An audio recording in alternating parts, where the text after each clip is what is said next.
Good afternoon. Head Injury Jane here. So I wanted to come on real quick and give you an update. I got my MRI images from my physician. Well, you know, the wherever, you know.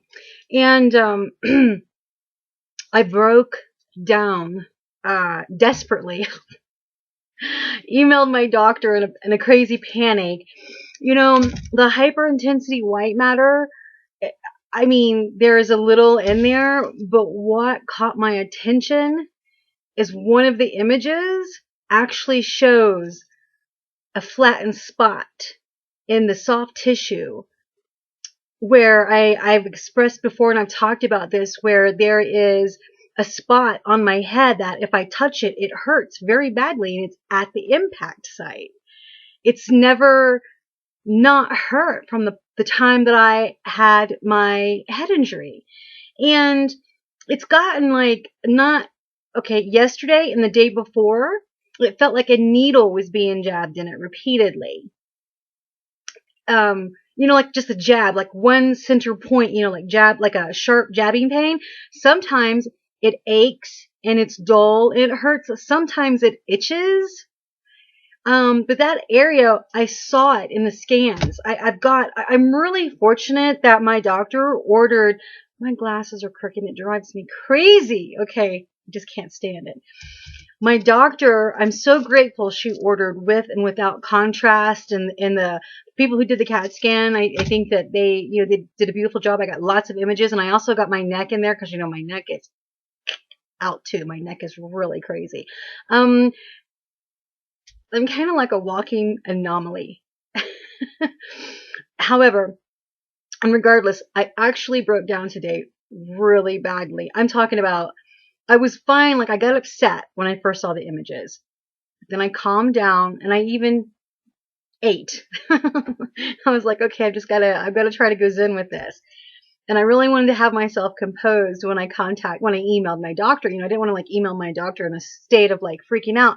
But then as I was emailing her, of course, and expressing that, because I actually called her office first. I was like, I want to talk to my doctor about this one image. Oh my God. But then, like, of course, when I saw that image, it really did stop me. It just stopped me in my tracks. And I was very upset by it. Very, very, very upset by that one image. But then I started going through the images when I came back home. And I took all the images off this disk and then put them on files on my computer. And then I make multiple copies for backup. Because, now by this date, I'll always have these MRI images. And the reason that's important, and that you should do this too and make sure that you keep up with your images, is, for example, I had an MRI in 2006 and it showed no white matter, no intense white matter damage. It didn't show microvascular damage. So it's important to have, like, I have two MRIs, one in 2000, or maybe it had been 2004, and then one in 2006. So I have the reports. I don't have the images, but the reports, they're important enough. I do wish I had the images. I think it's been too long. Well, 2006, I might call that imaging facility and see if they can send me the disc like this. I thought I was going to get images. Instead, I get a disc, which of course is 10 times more convenient because I walked in, requested it, and walked out with the images on a disc. How awesome is that, right?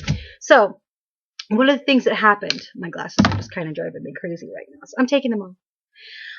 One of the things that I noticed when I came back from lunch and started going through every image, is that I noticed the right side where I have the perpetual ear swishing now. And, of course, I have bilateral high frequency, tinnitus. I have bilateral, high frequency hearing loss, from the head injury. Okay. I'm jumping around. Get your images. And if you have old images or old image reports, try and have them all together so you can show that, hey, I didn't have this damage, this is new. But so gather your images, keep your medical records together, take pieces of paper, reach out to your doctor, try to keep up with everything because it's a lot. And many times you might be in panicked states. I go into panicked states. This is kind of a new thing since the head injury, because I immediately, it's like a great challenge in front of me. And because I have the short-term memory loss, and I have so many things that kind of go through my mind in a very quick period of time, I feel like, oh God, this is just, it's too much. And I kind of panic. But in either case, get your images together, keep them together, work on keeping your records together so you can help yourself. This is one of the greatest ways you can help yourself is by keeping your images and your records and all your medical, everything, keep it together. Keep it in order and keep notes. I have notebooks upon notebooks upon notebooks of notes about my head injury. You know, if there's something big that happens, I write it down. There's still things that are happening. Because the short-term memory has gotten worse. So I've been writing about that, and I don't know if I've been talking about it a lot, but the short-term memory has gotten worse, and it really bothers me because I know it's like that every year now I'm slipping. It's slipping. There is a kind of decline, and I'm working on it, right? I'm working on things, but if there's a decline, there's a decline. So. I was going to go into, okay, so I started going through the images again, and then I started going through every image, trying to keep all kinds of light because I'm downstairs, so I'm trying to use all available light sources.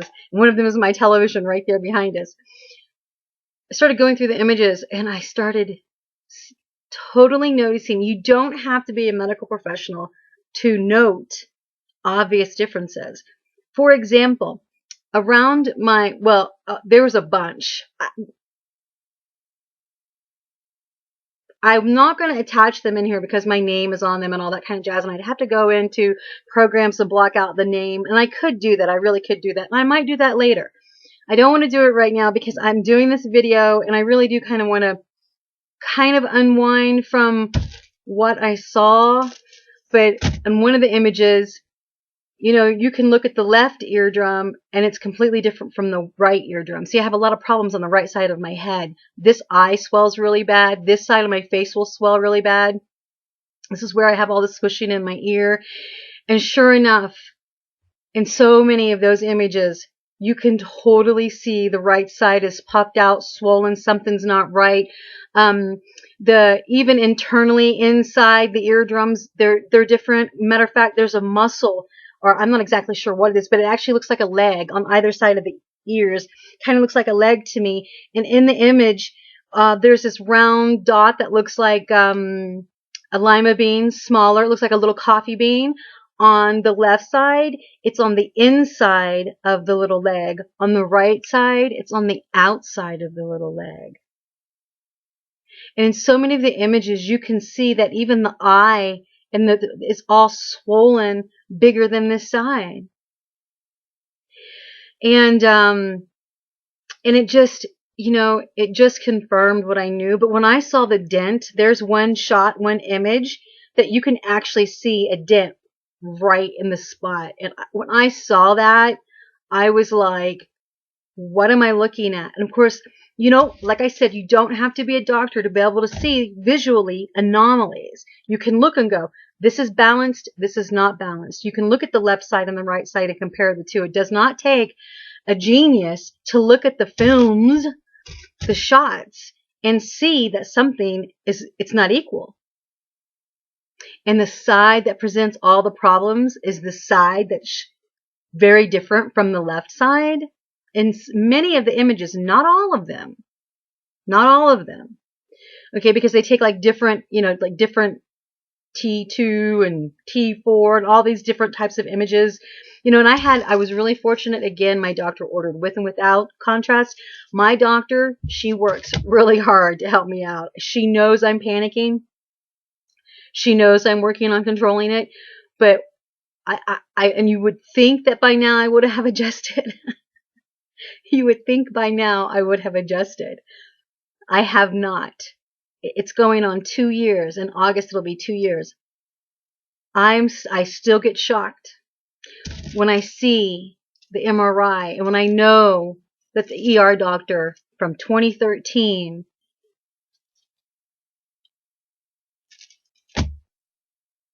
could have helped me. He could have helped me get a jump start on this.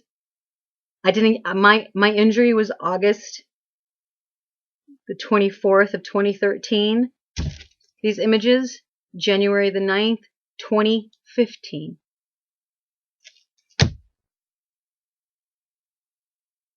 And the images reflect lots of damage on the right side. You can see where I hit. When I saw that, I'm telling you, I just stopped thinking. My mind, I just went, you can see it right there. What I've been talking about. And for the fact that it still hurts in that spot. So, you know, there's microvascular damage. There is hyper intense white matter reflecting. And there is obvious difference between the left and right side. Just, you look at it and I'm like, I see, with my other MRIs, I was given a written report. And even the CAT scan that I got when I was in the hospital, December, from the end of December to a few days into January, I've got a written report of what was visually seen in the CAT scan, but I still want to go get the CAT scan. I want the images because this isn't, we need to keep this as a matter of our health records. We don't need to wholly rely on others. Just like me looking at these, I'm like, oh wow. Why is that eardrum completely different from this eardrum? Why is there all kinds of swelling in here? And even completely different from the left to the right. In so many shots that should be equal. I'm not talking about a tiny variance either. I'm talking about an obvious variance between the left and the right side. That's what I'm saying. You don't need to be a neurologist, a physician. Yes, am I able to look at this and say, this is what I could go find it out. It'd take me a lot of work. I actually I've got an appointment with a head and neck neurosurgeon coming up. We're not doing surgery. I'm just going to go in and I'm going to talk to them about the neck because my neck, disc C5, C6, and C7 bulge with stenosis, which means my neck, it's all super bad messed up. And so I'm going in there with spondylolisthesis, the neck, and the head. They're going to look at me and go, how are you walking around? Because it's a lot that's all out of whack. And it's kind of incredible. But I panicked. I emailed my doctor. I even set up a phone appointment with her. And then, well, wait a minute. I called their office. Then I emailed her because I panicked. And I was like, oh, I want to talk to the doctor about these images. But then I realized I don't need to burden her. I need to wait and speak to the head and neck lumbar neurosurgeons. They're going to be able to look and answer my questions, and see if it's nothing. They might go, oh, it's no. And correct me. But it's obvious that things are not balanced. And it had me so upset when I started emailing her and then I realized, I said, I don't want to burden you. I realize I have questions that probably need to be directed towards either the neurologist or the neurosurgeons, and I knew that I had panicked and I knew that I was like, fix me. I think there's this desperation that happens with TBI that, probably with anything when people are first diagnosed, there's probably, I was in a state of shock. First off, I was freaked out all through 2014. 2014, I was just freaked out. And I started having moments of acceptance and calm when I becoming more rational as I began to understand what was happening to me. But there's this weird place for me personally that I went into where I had this idea that I was going to fix this. And I'm not wholly sure it can be fixed. And so I think there's still these moments where I'm like, oh my God, like I want to stop the damage. I want to correct the damage. And I'm not so sure that it can be corrected. So I still have these moments of wanting to fix it. before it's too late. And I'm not certain that we're going to be able to do that. And that's why I have a lot of questions for my neurons. I'm going to take in a laptop, and I'm going to take in my images, and I'm going to say, help me. What am I seeing right here? Because it was terrifying what I saw today. You could clearly see the right side and the left side were very different in many of the images. And when I saw the ding, and I was like, oh, oh, and so when I feel like something's stabbing me in the head or these awful pains, it's not phantom pains. There's damage there. So I wanted to come on and I wanted to talk about how I am experiencing panic attacks surrounding the damage, the stuff, and I mean, I'm working on a completely separate health matter right now that's just as critical and just as important in many ways, because it's unknown what's happening to me. I'm like a champion of a million things. No wonder I have moments of freaking out. I'm battling a number of things. But the TBI stuff, all your medical records, it does not matter what you're battling. Keep your medical records together. Get a tub, get a drawer, get something, and try and keep it in order. I have manila file folders. If I see a vision specialist, then every report that comes out of there goes in that, So the goal is to keep vision, neurologist. Now there's going to be a neurosurgeon. It's all different. So the goal is to keep everything, in the right spots and file it. Keep it organized to help you and help your physicians. When they go, hey, when was the last time this happened? I can go right and say, oh, vision, let's go right to a vision file and pull out my, reports, and it helps. But it really, there is a sense of accomplishment, obviously, and that I'm helping myself by keeping my records together and, and kind of going forward. I am helping myself this way. Okay, I've droned on long enough. Thank you for listening. I hope that you're doing fantastic. I do. We're in February. I can't believe I'm also losing time now. January flew by like that, even though I was in the hospital the first 3 days. January was just gone. Okay, you guys take great care. Watch your heads. If you have a panic attack, don't get too crazy, right? Try to pull yourself back in. Acknowledge that you're having panic attacks. Don't deny that you're upset. Don't deny that you are in pain or you're crying or you're scared. Don't deny these things. This is part of the process that will help us overcome this stuff eventually. We have to own our baggage in order to, own and accept it so we can move through it. But I still have panic attacks. I still totally lose it. I do. Like, literally, as I was writing the doctor, and I'm like, I panicked, I lost control of my emotions, and then I just started bawling. Because, between the images of seeing the ear, all the ear stuff, because I've been having so many problems on the right side. So for me to visually be able to see that there's clear evidence that there is stuff going on the right side, and you're like, oh, it's not in my head. Because you wonder, I don't think it's in my head. I know what I'm experiencing, but when you go to the doctors, when you have a closed TBI and you go to the doctors and you go, my ears never stop ringing, they hurt all the time, and sometimes it would hurt me so bad I would cry. You sound insane. Is this person a hypochondriac? And then you have images and you can see stark differences between the left and the right side. You can see swelling and bulging, and it's not all in your head. But then, of course, you're scared because it's like, wow, this is really happening to me. This is really happening to me. It's terrifying. Okay, like I said, watch out for those heads. Own your business. If you have stuff that's going on, allow yourself to cry. And own it. I am not ashamed. You guys know it. You've seen me. If you've watched any of my older videos, I totally cry. I'm going to go. Don't feel bad if you cry. You're human. You can be sad. You can be scared. Okay. Take very good care. Head Injury Jane here saying, watch those heads. Bye.